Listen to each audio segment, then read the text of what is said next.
Hey gang, today I'd like to introduce you to the dogwood tree.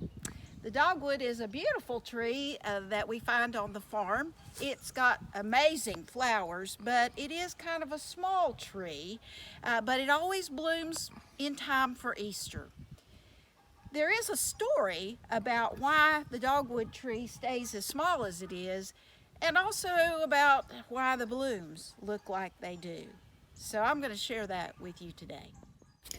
The legend of the dogwood tree tells that long ago the dogwood trees grew much bigger and stronger than they do today. In fact, the wood from the dogwood trees was used in building things. According to the legend, the cross that Jesus was hung on was made from a dogwood tree. The dogwood tree was really upset because of the role it played in Jesus' death, and so Jesus promised the dogwood trees that they would never again grow large enough to build a cross.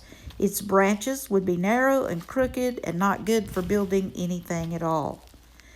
So even though the dogwood trees weren't used to build crosses anymore, the blooms still carried the marks of Christ's crucifixion. The 4 petals represent the cross that Jesus died on. The middle of the flower, which is really a tight cluster of lots of tiny flowers, looks like a crown of thorns. The edge of each petal has a notch in it that looks like maybe where a nail has been driven, reminding us of the nails driven in Christ's hands and feet.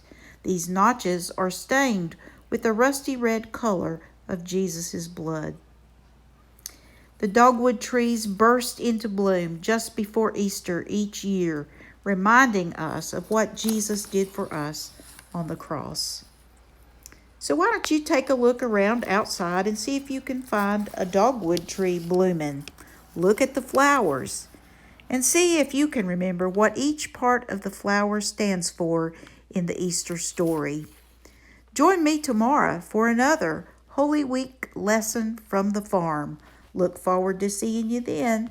Bye-bye.